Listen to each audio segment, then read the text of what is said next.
Hello, everyone, and welcome to a new episode of ReelPR with me, Fiona Scott. I hope you're having a good week, good month, good year so far. And today I'm joined by a friend of mine in business and networking, Simon. So I'm not going to introduce him, he's going to introduce himself. So let's get into it. Hi, Fiona. Great to be here. So we finally got round to doing it. I know. We booked this months ago, didn't we? We did. And as you know, I'm so terribly disorganised. I've had to keep asking you when I was actually booked in, where I was meant to be, and what I was supposed to be doing. So we were talking about the PAs and organising our lives beforehand, weren't we? But I'm Simon Reed. I live in Malmesbury, just down the road, and I run a business called Accountants for Sale. I'm a business broker, and I sell accountancy businesses. That's what I do. And my other half, Angela, runs a business called Cotswold Networking, which is, of course, how you and I met. And I've been one of your students ever since, haven't I? Oh, bless you, Simon. Yeah, that's right. Angela, I met years ago when she ran a totally different business. And then when she decided to set up Cotswold Networking, I leapt at the chance to network in a slightly different area than Swindon. So it was Simon's sister. So for people who are listening that don't know where that is, it's Cotswolds, a very, very beautiful area of the UK. And I've loved it ever since. And of course, I met you. And I have to say, Simon, that one wouldn't look at you and think, this guy's all about finance and accounts and knows all of that world. So talk about how you got into that. Well, it's quite, I suppose, a long story, really. So I'm not an accountant by trade. I started my career in sales and marketing many years ago. And then I moved into recruitment. And I gave up my steady employed sales job with a brand new company car every 2 years. My friend had started in recruitment working for this business, and within about 6 months he'd bought himself which at the time I suppose was probably an aging Jaguar, but he'd bought himself a Jaguar, and I was driving past his house at 7:30 in the morning on my way to somewhere to try and sell things, and I gave it all up and thought, right, I'm going to go and become a recruitment consultant. Went self-employed. I knew nothing about recruitment. I knew nothing about being self-employed. I must have been absolutely mad. But when you're young, you can do things, can't you? I mean, I was forced to consider it through redundancy, but like you, no business acumen, no knowledge, had no knowledge if there was support or help about becoming self-employed. And those first couple of years were really scary. How did you find them?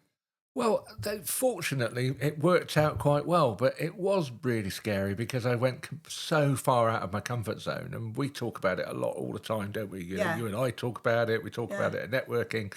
Getting out of your comfort zone is so crucial to success in life in general, isn't it? You've got to be prepared to push yourself further and beyond what you feel comfortable doing. That's the only way you're going to grow. But I spent years in working in the recruitment industry. I think I also got made redundant, and I'd kept in touch with, funny enough, an old client of mine at the time who was now selling financial planning businesses, IFA firms. So I went and worked with him for a couple of years, which what gave me a taste for selling businesses. And at that time, I then got involved in selling other companies. And I then got offered another role back in recruitment. I got an opportunity to move up from Taunton in Somerset, where I lived, to come and relocate up to the Cotswolds. And again, I thought, why not? I'd lived in Taunton all my life. A lot of my friends looked at me and said, "What you do it? You're just upping sticks and relocating." And I'd separated from my wife at that time and whatnot. So I thought, yeah, I'm going to do it. And so I moved up here, did the recruitment again for a couple of years.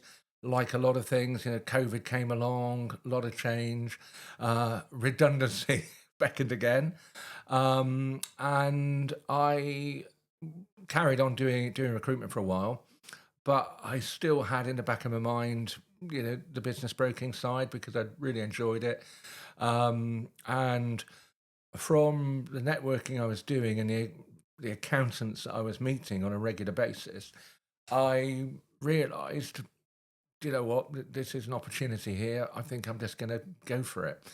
And once again, that's what I did. So I suppose I've always been a risk taker, I guess. Which can be sort of a bit of an antithesis for the world of financial planning and accountancies, because I don't think I'd Well, put them on my list of risk takers, really, to be honest. yeah, I mean, I suppose, yeah, I've always had that sort of high tolerance for taking a risk, taking a chance, and sometimes things work out, sometimes they don't. Who knows? That's life, isn't it? But I decided to go for it, and I think being a bit older now and hopefully a lot wiser and with a lot more experience, and also with a really good network of people around me to help me.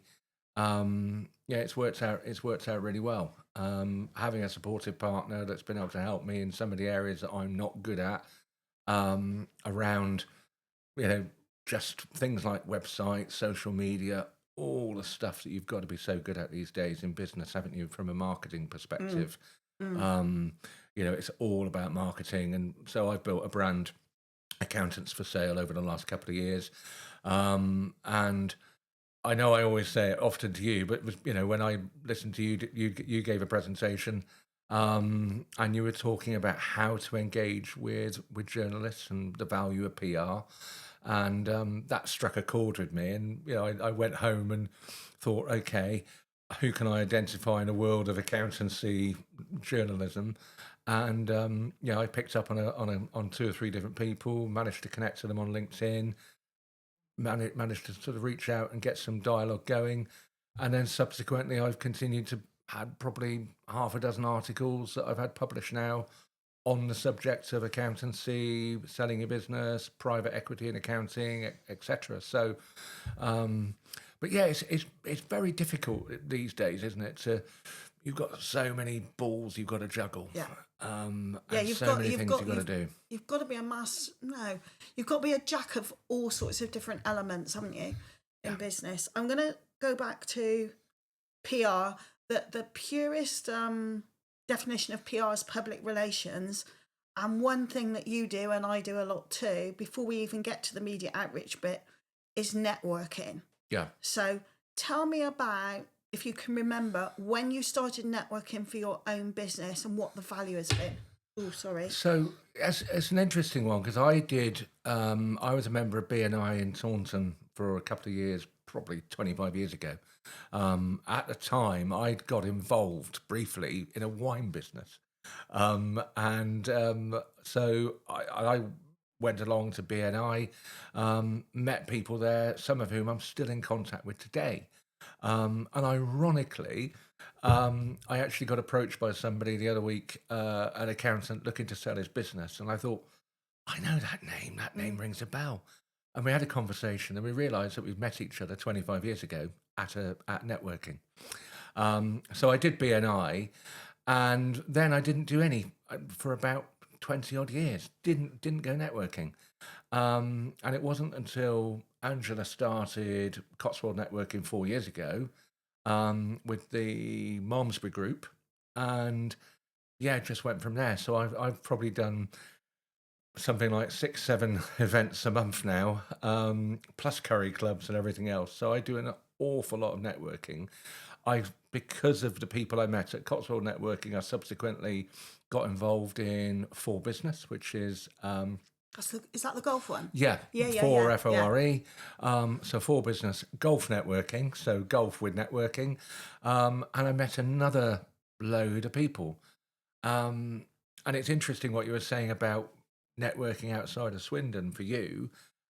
I spoke to a chap this morning regarding a business we've got for sale in Southwest London, and he'd met with a vendor yesterday, to talk about buying a company, and he actually said even though he's also in Southwest London, he couldn't believe how different the client base was of this particular company, and how it was so different to what he'd already got, and the different types of businesses and companies.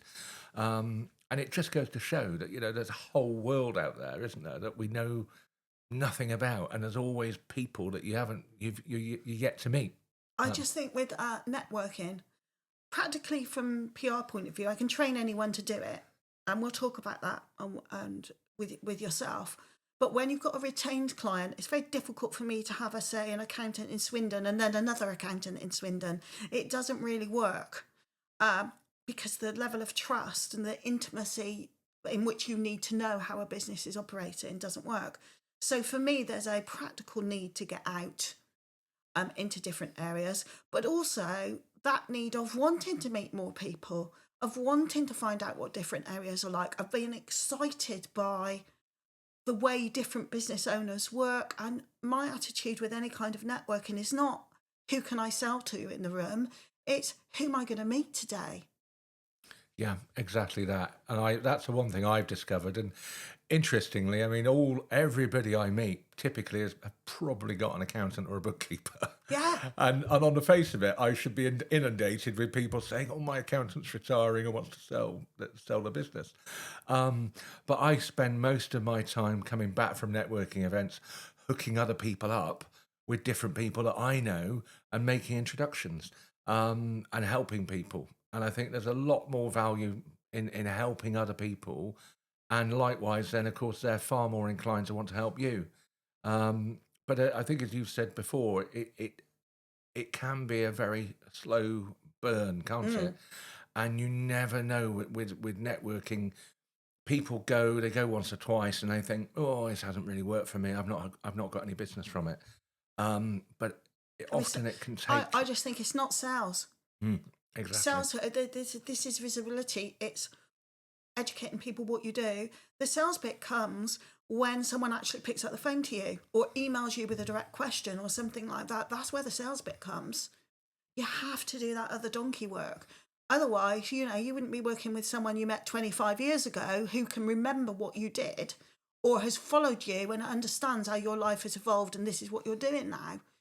It's because I always say with social media, it's networking online. So you're networking in the real world and online. That's the point.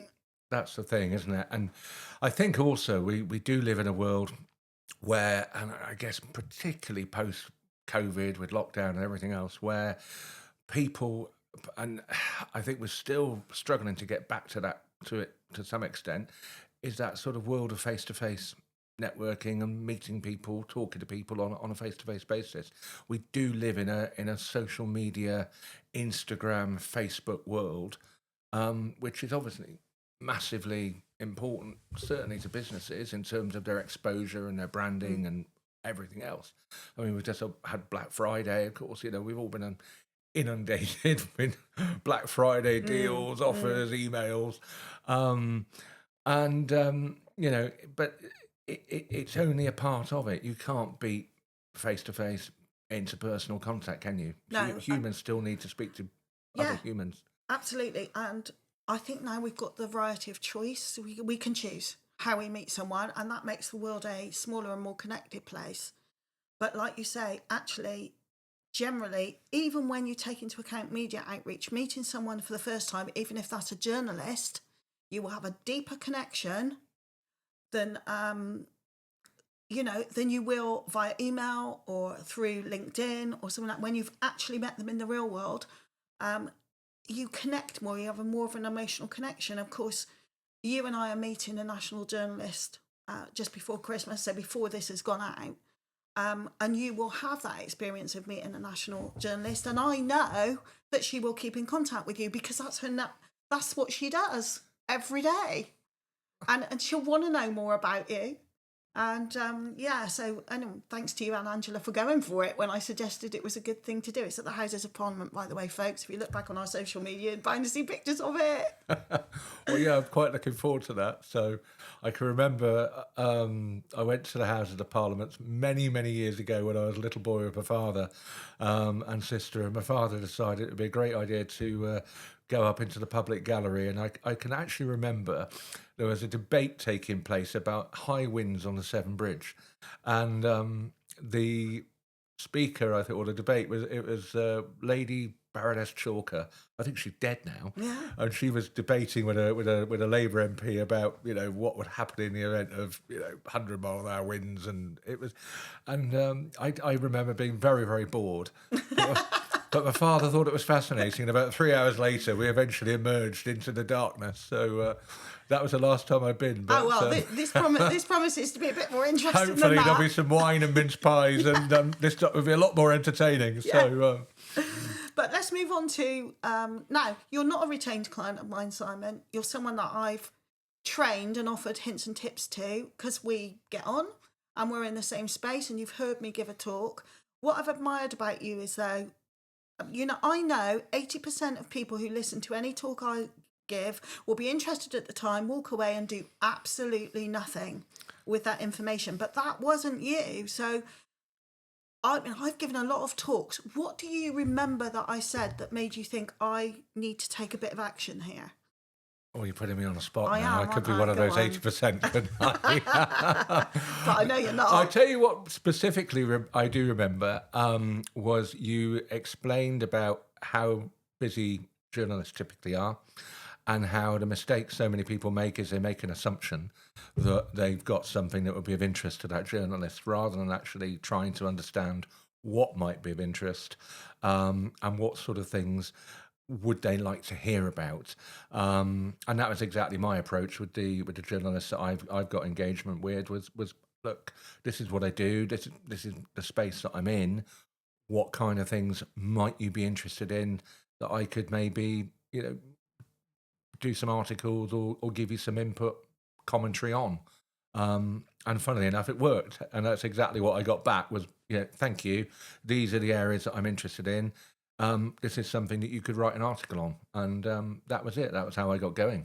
And you did it very specifically with what I call the sector press. You went for your area of trade, your area of expertise, rather than, say, a local journalist based in Wiltshire or, thinking I want to sell businesses in London. So you went specifically for the sector press, and that's worked for you. Just, can you remember some of the articles you've written, what the subjects have been on? Yeah, no, absolutely. So I've written quite a few articles around private equity and how it's come into the accounting profession over the last few years, and a lot of bigger businesses have been acquired by private equity firms, and with that comes some people love it, some people aren't so keen on it. There's a perception perhaps that private equity businesses are all about profit, they're all about cutting back on staff, maximizing the numbers, and they want to get a return on their money and then probably sell the business again in 4 or 5 years' time for more money. And for a lot of accountants that are very service-led and look very keen to look after their clients, and they've got those long-term relationships, that slightly perhaps mercenary, tough commercial approach sometimes is at odds. So I've written a few different articles around PE in the industry from a point of view of how to attract it. If you're looking to grow and expand, it's an amazing way to if you can get private equity investor backing, then you've got the power to go out and buy other businesses and scale your own business far more quickly. So there's an awful lot of advantages, and of course also having that kind of investor backing does get you a lot of expertise. It can give you a lot of working capital to improve and build your own business, whether it's through software, systems, staff, recruitment, training, all those factors. I mean, all businesses need cash, don't they? So I've written a few articles on in those sort of areas, how to attract funding from private equity investors, even down to if you do a private equity deal, how can you potentially unravel it and go back to private ownership, and all points in between. I don't really understand what private equity is, but from what you're saying, if I go back to my days as a business editor, we might have called that a company that asset strips. We might have used that term. Yeah. So talk to me about that. So I wouldn't say there are companies that, in the old days that you would have called them asset strippers. When I worked back in my first proper sales job back in the early 1990s, I worked for Polycell that was subsequently bought by ICI. At the time I worked for Polycell, they were owned by a company called Williams Holdings, who were basically a forerunner of private equity businesses, and they bought a number of businesses that were in the DIY sector. They owned, there was Polycell, they bought Cuprinol wood, and if you've ever painted a fence, you've probably done it with Cuprinol. And they owned Chubb, which was the locks and the key, security businesses. So they had a lot of businesses all within that sector, and they were very ruthless in the way they ran those businesses, how they cut cost, how they maximised profitability, and I suppose arguably they ran the businesses very efficiently. Did they? Did they lose some of the fun along the way? Probably. um, but they were probably far more efficient than they would have been otherwise. And but yeah, ultimately, of course, it's all about profit extraction, isn't it? I mean, I guess the debate now, it's sort of. I know we're not going to go into the realm of politics, but I think the water companies are still very much in the news this week, aren't they? All about the profits that have been made, the money that's been extracted, the lack of reservoirs that have been built. So I suppose there's that downside, isn't there? It's although it's different, it's not a dissimilar thing, is it? Where an external investor comes in and wants to essentially make money from that investment. I mean, in a much smaller way, because I've worked with some Dragon's Den entrepreneurs, but you can see similar things happening when you have an external source that invests in your business. I think no matter what the scale, you're going to have to accept that things are going to change. Yeah. And some of those changes, if it's your business and you're really emotionally involved with your team, you might not like some of those changes. And that means you either go with it and learn. You get rid of that investor at a point when you can, and I've seen that as well. Or you end up ultimately leaving the business because it's gone beyond where you want to be. Yeah. I mean, I don't know, with some of the accountancy firms you've dealt with, are the people that are retiring, are they almost always concerned what will happen to their team? Or do they think, I've got to maximise the money from this? Or is it a mix? It's a mix. It's a mix, but it's interesting you asked that question because I've literally sort of an hour ago had a conversation between a vendor and a potential buyer, and we were discussing the makeup of the current team and the staff. We were looking at some of the software systems, some of the way the clients are currently built, and all the elements where there would need to be some changes and modernization effectively. Yeah. And improvement. And interestingly, in this particular case, we're of the view that the vendor, the seller, is very accepting of that, recognizes that whoever buys his business is going to need to make those changes and make those improvements in order to take it to the next level and for that to become a good acquisition for the buyer. But you do get people that are trying to sell the business, but they want it all to be left exactly as it is, and they don't want anything to change. And but you can't have it both ways. It's not. That's not realistic. I did You've work. got to, yeah. I did do some work very briefly for a joinery firm. I'm not going to say where. It wasn't in Wiltshire. I will say that, where they literally, their office was a desk with a typewriter on it, and this wasn't long ago. Still typing out their quotes. And sending it out. And that's just, by any stretch of the imagination, how is that ever cost effective to run a business like that? They were never going to be able to build it up for sale with back office systems like that. Even I haven't got that as a sole trader effectively. No, exactly that. And it's interesting within accountancy, there are a lot of older accountants that are still quite heavily paper based. They haven't quite sort of made the transition across to the world of the digital world that we're in now with Sage and Xero and all the different software systems that are out there now. And equally, they're just being left behind at a rapid rate of knots. And we've now got Making Tax Digital that's coming in for self-employed and sole trader and landlords, where they've got to report 4 times a year, not just on an annual basis. And the organisation that's required around that is just going to mean that people are going to get left behind at a very rapid rate of knots. They're just simply not going to be able to comprehend it. And equally, their clients are going to be floundering and looking to their accountant saying, well, you need to be on top of, you should be helping me here and Well, advising me. well, otherwise they'll leave, won't they? Otherwise they They'll will look for leave. somebody. I mean, it's as simple Exactly as that. Exactly that. And typically, if you have an accountant, you don't want to be changing accountants every year or so. You want to be, if you want it to be a long-term relationship, don't you, Simon? Exactly. And most people don't typically wake up on a Monday morning and say, I think we'll get a new accountant this week. No. They only move if they're not happy with the service or they feel that the prices that they've been asked to pay aren't representing value for money. So, for when you buy an accountancy business, unless you do something really stupid or truly terrible, you should be able to retain the bulk of what you're buying. And that obviously is what's behind a successful acquisition. But most business owners, typically, they want to get a fair price for the business. Of course, they want to get market value, but typically their loyalty would be to the staff and making sure that the staff are going to be looked after and integrated wherever possible, and that the clients are going to continue to be looked after. And I always use the analogy of, well, when you've sold the business, you don't want to bump into a former client in the yard of a supermarket on a Saturday afternoon or down the rugby club and they go, yeah, that crowd you sold me to are absolutely terrible. Yeah, because I was just going to keep coming back to Yeah, you. exactly. I do know a little bit about it because I've got a client who you don't know, but probably you should, called Chris, who's an expert, and he was an accountant, and he sold his accountancy business into an employee ownership trust, and he now helps people do an employee ownership trust. And for me, I think I know who you're talking. I think I know the chap you're talking about. Yeah. Does his surname begin with an M? Yes, it does. Yes, and I do know who it is. Cool. We've actually spoken. Oh, and good.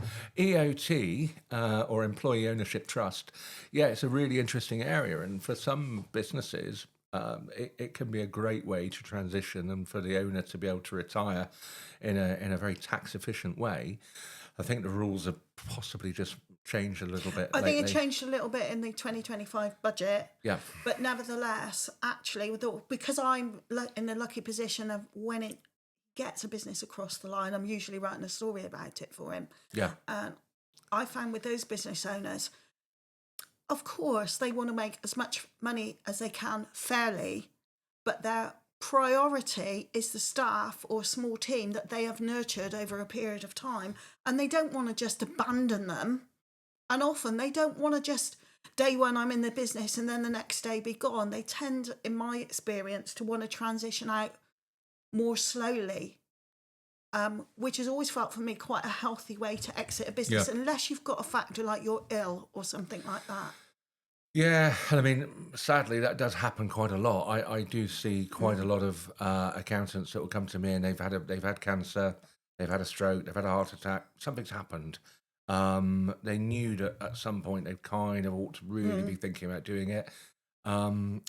Sadly, there's not that many business owners that think, right, I'm 5 years from retirement, I'm going to put a plan in place now to get my business into the best possible shape, to make it as saleable as possible, and not to be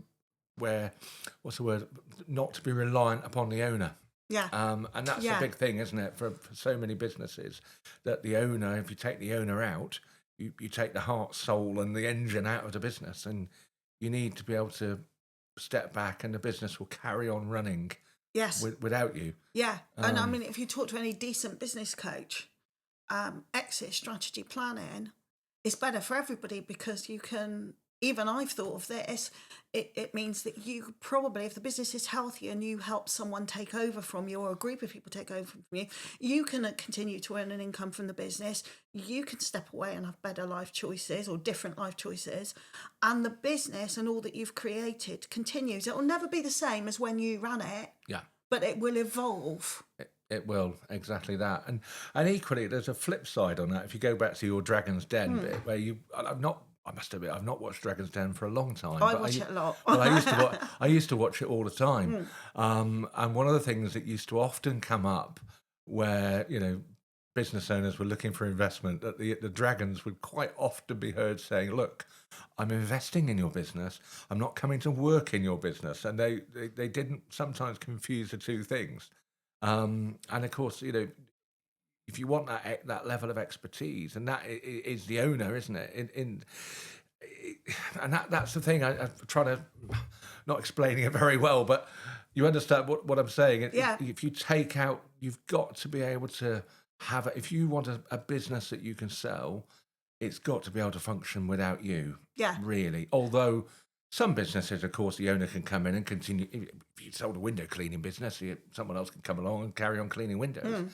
But typically, for bigger businesses where you're trying to scale and attract a good multiple, the owner involvement has to become less and less. Yeah.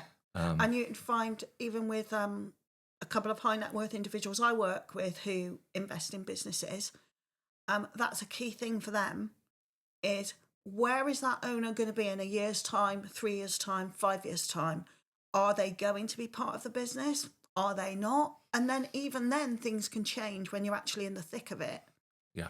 I mean, what would you, we're into 2026 now. So what would you say to anyone who's well into their business? They either thinking, I need to think about retirement or succession planning or exiting, or I'm bored of doing this. The business is okay. It's running all right, but I'm bored and I want to try something else. Because sometimes it's that, isn't it? What's your tips to them? Yeah, no, absolutely. And I mean, I do get a lot. I get younger accountants where maybe they've got a couple of older partners who want to retire, or they're just younger and they've worked hard for 20 years. They've built up a good business, and they're like, do you know what? I want to go and buy a yacht and sail around the Pacific Ocean for 5 years before I get too old. It doesn't have to always be a retirement sail. Far from it. But I suppose my advice to those people is to get some external help. And get a good business coach or a good trusted advisor that can come in and help you to really look at your numbers, look at your operations, look at your costs, look at your staffing, look at your clients, where you are in the market, and really try and sort of work out a plan to get your business into a best possible position to sell. So typically buyers are looking to see, when they look at the accounts for the last 3 or 4 years, they'd like to see an upward trajectory. They don't want to see figures going backwards. They like to see positive trends. And I suppose also you've got to be able to, as you just said, look 5 years into the future and think, well, what's happening in the market? What's happening in that sector? How do you try and future-proof your business? If you're a business owner looking to, thinking about selling, you've got to be able to demonstrate, solid numbers, solid figures, hopefully a positive trajectory on growth. You've got to have a good plan around your staff and make sure that you've got good contracts in place, good HR processes, because again, somebody buying a business, when they do the due diligence, when they have a really good look under the bonnet, if your staff, if there's a lot of issues in there potentially, then that could have a real impact on the price. It could even derail a deal. If you've got issues around, potentially contentious issues around redundancy or absenteeism or any ongoing HR issues, that you might have an employee that's been suspended or going through a disciplinary process. All those kind of things, you've got to make sure and really try and tidy them up as much as possible, and again get professional advice to make sure that all of your HR issues are sorted. And again, things like contracts with suppliers, contracts with customers. Are they up to speed? Are they fit for purpose? All the stuff that someone's going to come and look at when they're making a decision on whether they want to buy your business or not. It's not just the accounts. It's even like the premises, the lease on the office or the factory or whatever it is you've got.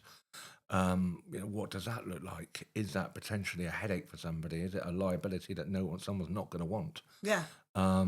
You've got to be able to consider all of that. So there's quite a lot to it, and you've also got a price in mind that I suppose you want to get for your business. And businesses, of course, many businesses do tend to have standard multiples, fairly standard industry sort of multiples that they will attract. But then come on, give me an example, because that means nothing to me. Okay, if you had an accountancy firm, say with, I don't know, 3 partners, what are those multiples? What are those standards? Right. So with an accountancy firm, typically they're measured either on the gross recurring fees or on the profitability or the EBITDA number, so earnings before income tax, and the bigger firms would be measured on EBITDA. The smaller firms, perhaps maybe up to something like 1 million, would be done on GRF, and that can be anything from 0.8 to 1.2 times, maybe 1.5 times at the top end. And as a multiple of the profitability, that could be anything from 3 to 6 times. Bigger businesses, they might get 7, 8 times multiple if it's a private equity investor, but they'll put some caveats and strings in behind that. It different businesses do tend to attract different valuations, but certain industries do have some fairly standard valuation methods and methodology applied. But ultimately, you've got to find somebody to buy that business. And for a lot of businesses out there, I mean, we've got a bit of a retirement cliff, haven't we, at the moment, where there's a huge amount of SME businesses where the owners are coming up to retirement. And there's a lack of people to go out and buy and continue those businesses. Yeah. And it is, and particularly I found, because I work with accountants, I find it's an area where it's difficult to recruit anyway. Mostly, particularly in Wiltshire, if you're recruiting a new qualified accountant, you're generally poaching it from some other accountant around and about. So that has knock-on effects. It's same with IT. It's not just accountancy and finance. It's IT is another area. And younger entrepreneurs coming forward have a whole different way in which they embrace the world and they do business. So I think we're in a massive change. Yeah, we really are. And the young entrepreneurs is quite an interesting one, because funny enough, I was talking to an accountant the other day, a friend of mine I play golf with, and we were just saying that there's actually a lot of accountants out there that are starting up their own business, that are maybe coming out of corporate life and they want to build and run their own practice and build their own firm, which is great. And it's good from my point of view in terms of longevity, that there's not they're not all just selling or retiring and disappearing. There's lots of new young accountants starting up. And I asked him, I said, well, what's the driver behind that, though? Because are we not seeing a lot of SME businesses disappearing, larger corporates taking over? And he said, well, the younger entrepreneur that you talk about, he said, there's actually a massive growth in the numbers. There's a lot of young people out there that are now having more side hustles, doing more stuff online, and modern kind of Instagram type brand ambassadors and online YouTubers and the like than ever before. But the economy and that is changing. The days of maybe someone starting a dress shop or a sweet shop or a carpentry business, they're not necessarily been replaced, but the online world is taking over, isn't it? Yeah, it's. I just think that younger generations will make more choices around work-life balance. Yeah. The world is smaller for them, but the opportunities are greater, which can be really overwhelming. But equally means, so if you did open a dress shop or something like that, you'd probably be selling just as much online as well. You'll have a shop online and offline. Yeah. And if one becomes less cost effective, most likely the real world retail shop, you're going to stop it. It's as simple as that. You're not going to carry on grinding your soul into dust, trying to make something work for years and years and years. Whereas my generation, we probably would keep limping along for ages before we admitted defeat. Yeah. One last thing I wanted to talk to you about. You listened to some tips that I gave you. You went ahead and did it. You reached out to a few journalists, particular to your sector. What would you say to someone else who says, oh my gosh, I'm a little bit nervous about doing that? What if they say no? Well, that's the worst thing that they can. Well, it's not the worst thing they could say, is it? It's, if they say no, so what? And that doesn't necessarily mean that they're saying no forever. They may just be saying no, not at the moment. And you talked about it earlier when you said, we said about things being sometimes a very long burn. And it might just be that journalist will go, that's great, thank you for that. It's not for me right at the minute, but in 6 months' time or a year's time, something may come up where they'll think, you know what, I do want someone to give me some comment on that. So you never know. Sometimes things can take a very long time, and if you don't ask, you don't get. There's no harm in asking, and I suppose again, if they come to someone like yourself or come on one of your one of your workshops, they're going to be far better equipped to know how to ask and what sort of questions to ask and how to position themselves. Is there, I mean, have you found that you have got busier, Simon, by the wealth of things that you do? I'm not just talking about you writing articles in the sector press, but with your networking. Yeah. How, are you beginning now to see that you are getting busier and busier? Yeah, definitely. I mean, we've also spent quite a lot of money in terms of our website and how we've developed and tweaked that and improved it, because it's a you're constantly improving. And we've done a lot of work around marketing and database building. And again, you know, in my business, where you're dealing with people potentially over a period of years, where they might say, well, thank you for your email, I'm not looking to sell at the moment, probably something that's 4 or 5 years away. But time goes by very quickly. So yeah, it's a combination of everything that I do, gives you the whole. And I think with everything in business, certainly in sales, it's not always one magic bullet, is it? People are often looking for a magic bullet in their business, but you've got to do a bit of everything. And my element is around visibility and credibility. Yeah. Because if you are a regular, as you've turned out, you delivered to a journalist and they've come back and asked you for other things as a result, that then elevates you. When people are out there searching for someone, and who are they going to choose? Are they going to choose the broker who's never appeared in the media, or the one that's contributed 4 times in the last year? Yeah, exactly. And we were talking earlier about comfort zone, weren't we? And, you know, the personal growth. So I mean, because of the articles that I got published and the relationship that I got with that particular journalist, I was then selected to be a speaker at Accountex, which is a big accountancy expo in London. It's pretty much the biggest UK accountancy exhibition there is. And I've got a 40-minute speaker slot all around preparing your business for sale, which was incredibly nerve-wracking, but it would never have happened if I hadn't had those exactly what you just said. I would not have had those reference points to say, I'm a published author, I'm an industry expert, I'm an authority on this subject.